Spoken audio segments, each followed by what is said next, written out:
السلام علیکم ګرانو دوستانو، په دې هیله چې ټول به راته روغ جوړ خوشحاله اوسئ. دوستانو، نن د افغانستان د فاسټ بالرانو په اړه باندې معلومات درکوم.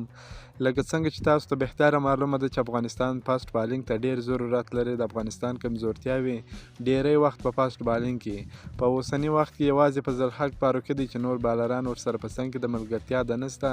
نوین الحق یوازې په 20 ورځو کې ورسره ولوبېدی، خو په 500 ورځو سیریز کې بیا دته چانس نه ورکول سو. نو ویډیو تر اخره راسره وګورئ، ان شاء الله پوره معلومات درکوم. دا هغه بالران دي چې د افغانستان فاسټ بالینګ ته په مکمل ډول ډکولی سي. اول وفادار مومند د ښایسته سټایل او دنګ قد خاوند په 2013 کال کې د هند خلاف په ټیسټ لوبه کې بهترینه بالینګ وکړ. دویم سلیم صافی د هغه لوړ قد لرونکی لوبغاړی دی چې په تېره شپږیزه ځلي کې د بوس ساتونکو لپاره شانداره بالینګ کوي. ښه سپیډ یې درلودی، ښه سوینګ یې درلودی. دریم عبدالرحمن رحماني په 19 کلنې لوبډلې کې د فاروقي سره یو ځای توپ اچونه کوله چې بهترینه سرعت یې درلودی، ښه تیز یارکر یې کولی سو. که ستاسو یاد وي، هغه وخت فاروقي چپ لاس ته ان سوینګ او ښي لاس ته ان سوینګ کول، له دې وروسته یې دواړه زده کړل. اوس په نوي بال په بیټسمینانو سرونه ګرځوي. عبدالرحمن رحماني د بالینګ سره یو بهترینه ایټر بیټسمین هم دی. نږدې و چې د شپږیزه لیګ په فاینل کې له فرید او شرف الدین اشرف څخه 46 منډې په 2 اورونو کې پوره کړې وای. په دغسې بالرانو باندې کار کول پکار دی، خو دلته بیا د ځوانانو لوبغاړو په نوم بله لوبه روانه ده.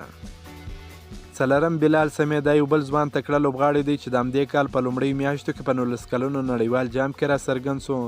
نوموړی په دومره کم عمر کې د 130 او 140 سپیډ ترمنځ بالینګ کوي، خو د هغه لوبو وروسته بیا په نړیوالو لوبو کې خو بیخي نه دی لیدل سوی. نه د ملي لوبډلې سره په تمریناتي کیمپ کې لیدل سوی دی، نه هم په نورو لوبو کې لیدل سوی دی. بس د هغه لوبو څخه ورک دی. دا څلور هغه فاسټ بالران دي چې په راتلونکي کې د افغانستان د فاسټ بالینګ تشه په مکمل ډول ډکولی سي. باید افغان کرکټ بورډ ورته پوره توجه وکړي. په راتلونکي کې نړیوال جام لرو، آسیا جام لرو، د غټو ټیمونو سره لوبې لرو، د استرالیا په څیر لوبډلو سره لوبې لرو. نو که په دې لوبغاړو باندې کار وشي، په راتلونکي کې به د افغانستان د فاسټ بالینګ تشه هم ډکه سي او فاسټ بالران به هم پیدا کړو. که مو دا ویډیو خوښه سوې، در سره لایک کړئ او د خپلو ملګرو سره هم شیر کړئ. د نور تازه معلوماتو لپاره هم زموږ سره اوسئ. تر بلې ویډیو پورې د الله په امان.